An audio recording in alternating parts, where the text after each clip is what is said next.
72 existentes, ocupados 396, taxa de ocupação 83,90.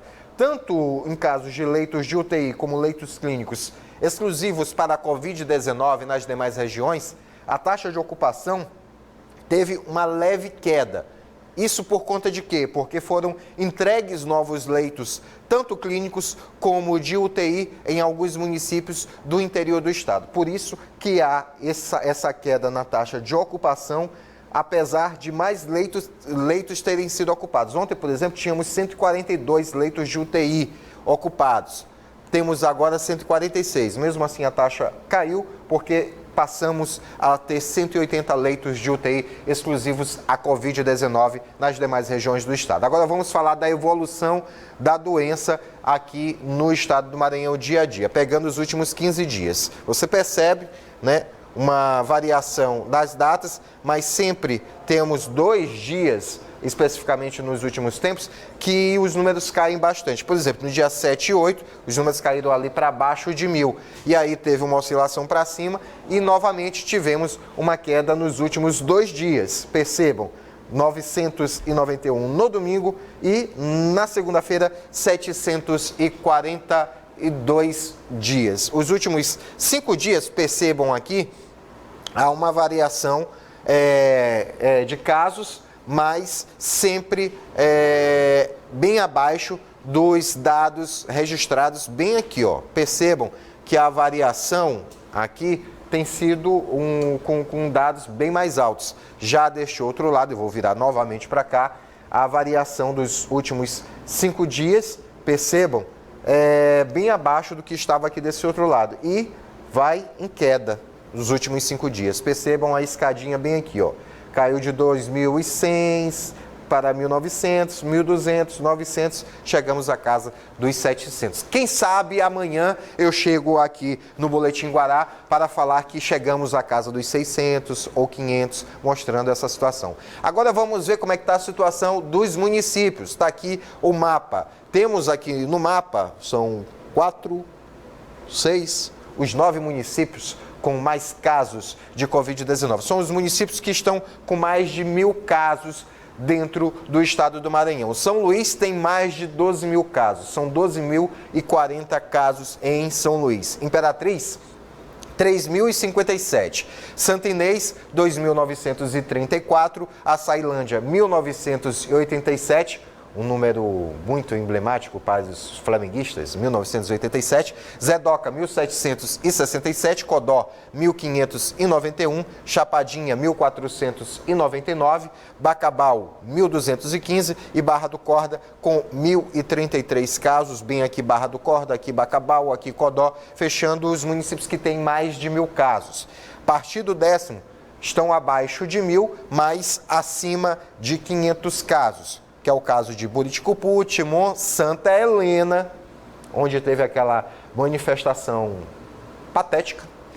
Urbano Santos, São José de Ribamar, que estava sempre aqui entre os primeiros, hoje em dia está em 14º, o número de casos. Pedreiras, Caxias, Lago da Pedra, Governador Nunes Freire, que acabou sendo uma surpresa nessa relação. Governador Nunes Freire não aparecia sequer na relação dos 30 municípios com mais casos, mas agora é o 18º, disparou por lá o número de casos, são 579 casos. Pinheiro e Tutóia, cada município tem 546 casos da Covid-19. Agora vamos ver os números no campo nacional. Lembrando que colocamos a comparação entre o que está no site do Ministério da Saúde e o que foi divulgado por um consórcio formado por algumas das principais empresas de comunicação. Chegou? Ainda não chegou? Pois é, mas vamos seguindo em frente então. Vamos para o intervalo, na volta eu apresento esses números. Fique em casa, voltamos já com o Boletim Guará e falando sobre a operação de hoje que a Polícia Federal desencadeou aqui no Maranhão. É depois do intervalo.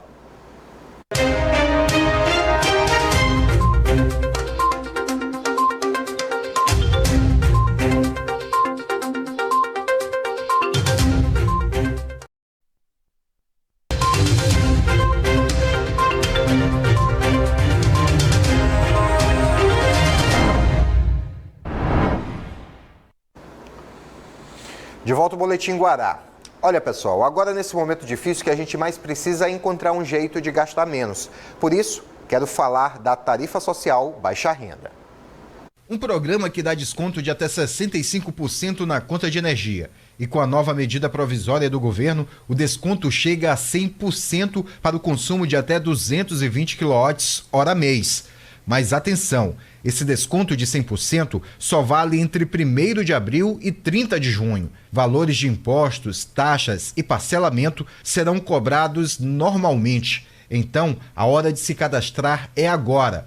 E para fazer isso, não precisa sair de casa, nem ser o titular da conta. Se você tem o NIS, o Bolsa Família ou o BPC válidos, basta acessar o site equatorialenergia.com.br ou falar com a Clara pelo WhatsApp no número 98 20 55 01 16. Também dá para se cadastrar na Central 116.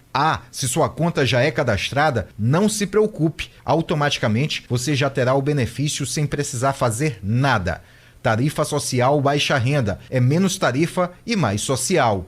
Equatorial Maranhão. Agora sim, vamos ver os números do campo nacional. Volto a dizer, é uma comparação entre aquilo que está disponibilizado no site do Ministério da Saúde e o que foi divulgado pelo consórcio formado por alguns veículos de comunicação aqui do país. Está aqui já na tela, o Ministério da Saúde atualizou ontem às 6h30 da tarde e divulgou 888.271 casos confirmados no país. Casos novos, 20.647. Já o consórcio divulgou 891.896 casos confirmados. Casos novos, 21.940. A diferença entre casos confirmados, entre o que o Ministério da Saúde divulgou e o que o consórcio divulgou, é de 3.625 casos. Já entre os casos novos, a diferença é de 1.293. Óbitos, de acordo com o Ministério da Saúde, 43.959. De acordo com o consórcio, 44.148. A diferença de óbitos é de 189. A gente mostra sempre para você esses dados correlacionados para que você possa compreender de que algo não está bem na divulgação dos números. Na manhã de hoje, a Polícia Federal realizou diligências requeridas pela Procuradoria-Geral da República e determinadas pelo ministro Alexandre de Moraes do Supremo Tribunal Federal. As medidas têm o objetivo de instruir o inquérito que investiga a origem de recursos e a estrutura de financiamento de grupos suspeitos da prática de atos contra a democracia. As diligências são cumpridas no Maranhão e nos estados de São Paulo, Rio de Janeiro, Minas Gerais, Santa Catarina e no Distrito Federal. No total, são cumpridos 21 mandados de busca e apreensão.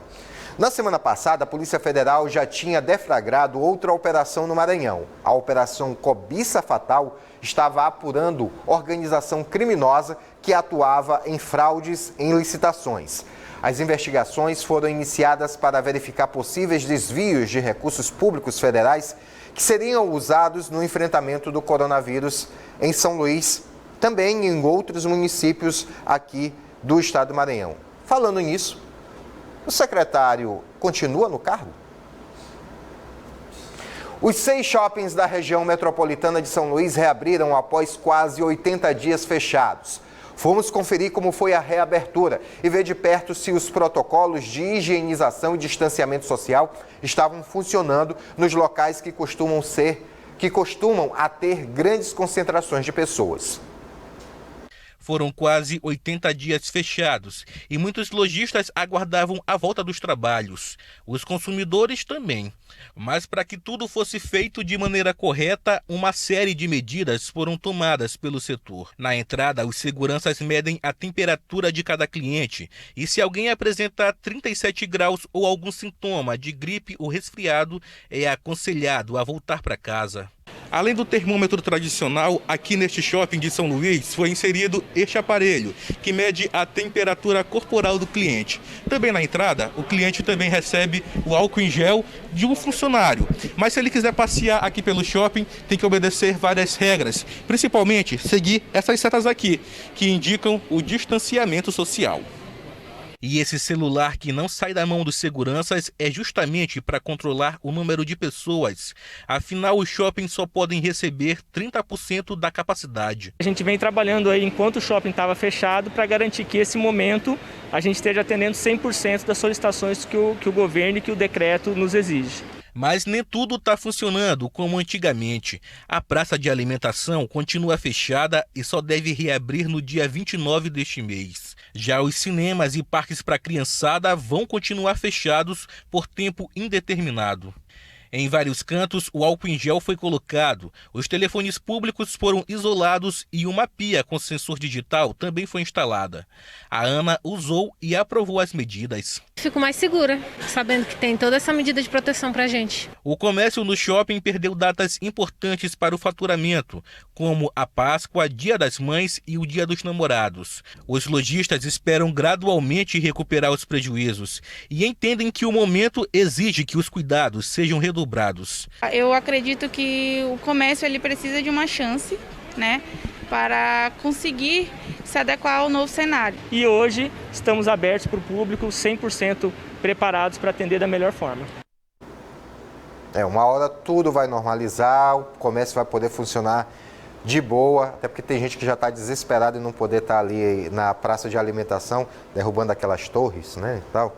Pois é, mas uma hora tudo vai normalizar e aí sim as pessoas vão poder voltar a frequentar o shopping como antes. A Agência Nacional de Energia Elétrica, ANEEL, prorrogou até o fim de julho a proibição do corte de energia elétrica dos consumidores residenciais que tiverem contas com pagamento em aberto. A medida vale tanto para domicílios urbanos como rurais. A proibição do corte de energia por 90 dias foi aprovada pela agência no fim de março, com validade também para os serviços considerados essenciais no enfrentamento da pandemia do novo coronavírus. Com a decisão, a medida que perderia a validade na próxima semana fica em vigor até o dia 31 de julho. A justificativa para a prorrogação é de que, na maior parte dos estados, continuam as ações de isolamento social e de restrição à circulação e aglomeração de pessoas para evitar a propagação da Covid-19, doença causada pelo novo coronavírus. Os efeitos da pandemia no setor elétrico levaram a um aumento da inadimplência dos consumidores e a redução do mercado das distribuidoras, em virtude da diminuição na atividade econômica e da necessidade de manutenção do serviço. A norma aprovada pela agência prevê que, se após o prazo determinado a dívida persistir, a energia será cortada. As distribuidoras devem avisar os consumidores com antecedência. Nós vamos agora ao intervalo comercial. Em seguida, voltamos com mais Boletim Guará na programação da sua TV Guará.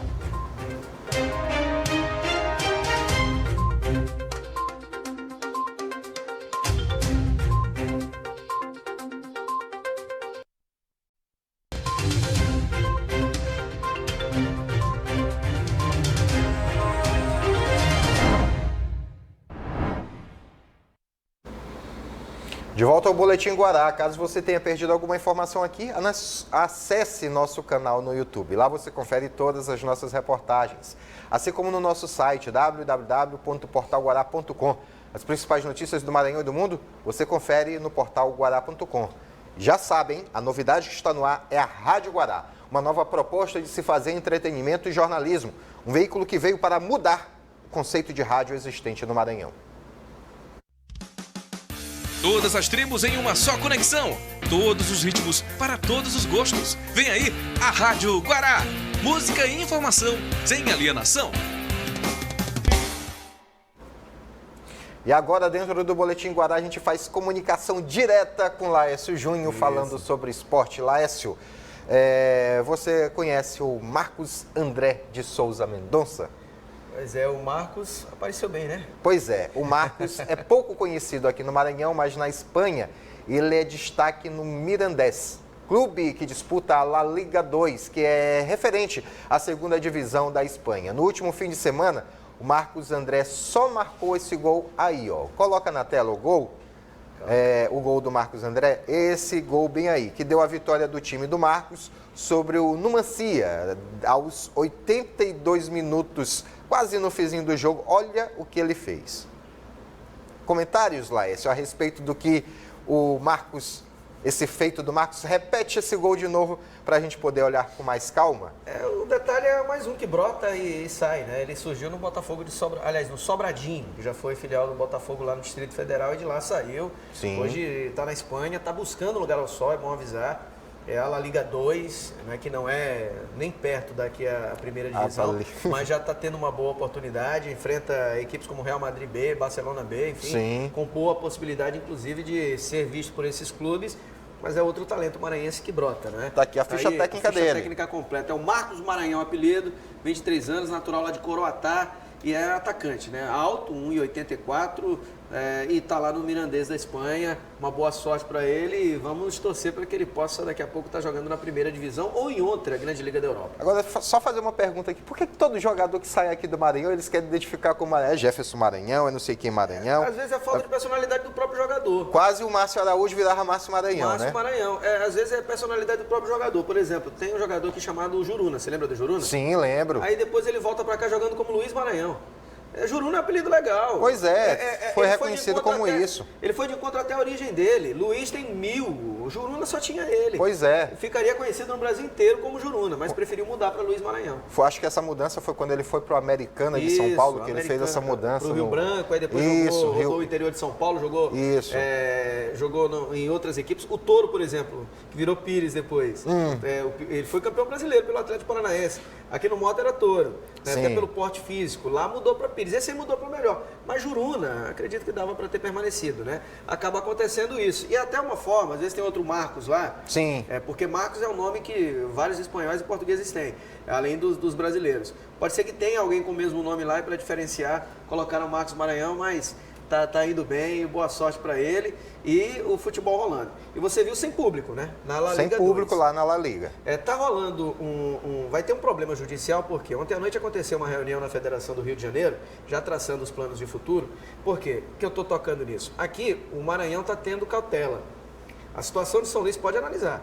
É claro que o contingente populacional do Rio de Janeiro comparado ao Maranhão, ele é muito maior. A população do Rio de Janeiro ela é maior que a população do estado do Maranhão. Só que hoje nós temos muitos leitos, principalmente na capital. O estado conseguiu se cercar de leitos à disposição na capital e no interior esse suporte está chegando. Abriram 7 novos leitos em Pinheiro, em Imperatriz, que é outra sede de jogo. A ocupação de UTI chegou a colapso no domingo, mas já conseguiram abrir novas vagas, já está com 85%, a tendência é melhorar. Lá no Rio de Janeiro a situação é bem pior. E eles estão analisando a volta do campeonato já com jogos a partir do próximo dia 18. Fluminense e Botafogo foram contra. Vasco e Flamengo a favor. A favor. Deve isso. pintar uma decisão judicial hoje favorável ou não à volta do Campeonato Carioca de portões fechados, né? Nós estamos acompanhando o jogo da La Liga de portões fechados. O Campeonato Carioca deve ser o primeiro campeonato grande do país a retornar. Caso essa decisão judicial não seja reavaliada. Decisão tomada lá no Rio de Janeiro por Fluminense e Botafogo, que vão ingressar na justiça pedindo para não jogar, né? É um detalhe. Aqui, João Carvalho, onde o nosso maranhense foi direto para Brasília e não jogou, os clubes se reúnem na próxima segunda-feira. E acredito que a definição vai girar muito em torno dos casos de coronavírus em Pinheiro. A cidade está fechada, você ontem trouxe com absoluta primeira mão. A cidade está fechada, ninguém entra, ninguém sai, só carros com placa de Pinheiro e gente que não é da cidade, mas que vai realizar serviço essencial. Sim. Se não for, não entra. Vai ficar na barreira, vai ter que justificar a ida. Se não justificar, retorna para São Luís ou para outro lugar. Cidade está fechada. Imperatriz, colapso no domingo. Tudo encaminha para que pelo menos a primeira fase, os 6 jogos que restam, sejam disputados só aqui em São Luís, né? E aí é isso que eles irão analisar. Quem vai pagar essa conta, vindo dos times aqui? Na segunda-feira, provavelmente, já teremos uma definição quanto a essa questão e ao retorno, que acredito que provavelmente das atividades deve ser no começo do mês. O Sampaio já avisou. Tem o time inteiro esperando para chegar, cerca de 15 a 18 jogadores, mais os 10 que continuam aqui. O Moto mantém a base. Sim. O Maranhão precisa reforçar. Porque dentre todos aí, aquele que tem o maior problema, o maior obstáculo nessa primeira fase é o Maranhão. É o Maranhão. O Maranhão tem que ganhar um jogo, né? E a princípio é um fora de casa contra o Juventude Sambas e o clássico contra o Motoclube, né? É muita coisa, tem tudo para render essa reunião do dia 22 e vários desdobramentos ao longo da semana para a gente trazer aqui. Essa reunião, ela acontece que horas? Está marcada para que horas? Está marcada para as 10 da manhã de novo. 10 da manhã de novo. Tomara que eles terminem antes da gente encerrar, né? Para dar o boletim, resultado. né? E essa reunião ela vai ter a presença de representantes, ou Marcelo Tavares, ou alguém representando o Marcelo Tavares e o Rogério Cafeteira, Sim. que representam o Estado, né? O Rogério e o Marcelo importantes, tanto para a questão das despesas, com testes, enfim, a logística do futebol. A federação vai pagar todo o quadro móvel, vai pagar toda a arbitragem do Campeonato Maranhense. Resta a questão dos testes e a definição das sedes, se teremos sede única ou não. E claro, quando o repasse referente ao patrocínio do Campeonato Maranhense vai ser pago, né? Para as 8 equipes que jogam no Campeonato Estadual. Tá certo. Uma possibilidade para, em relação à estadia do pessoal, se botar sede única, pode lembrar a época de Gêmeos, colocar lá no Castelão, né? Nos instalamentos por lá, afinal de contas tem espaço, né? Então parceria com os hotéis. Os hotéis também não estão recebendo muita gente. Parceria com os hotéis, a questão da alimentação é mais fácil. Acredito que dá. Não vai ter a transmissão do campeonato? Sim. Faz o patrocínio, a divulgação dos hotéis nas transmissões, né? E aí você já arcaria com essa despesa através do patrocínio. Tá certo. O Boletim Guará de hoje fica por aqui. Mais notícias você acompanha ao longo da nossa programação e no Jornal da Guará logo mais à noite. Vem aí Danilo Quixaba e o Fazemos Qualquer Negócio. Antes do boa tarde, quero mandar um abraço a toda a minha família. Hoje tem que ser um dia de felicidade para todos nós. Vocês sabem muito bem por quê. Se puder, fique em casa, hein? Paz e bem a todos. Um abraço, uma boa tarde para vocês. Siga a minha página no Instagram, você torcedor do Mota, hein? Tem uma novidade boa para você lá.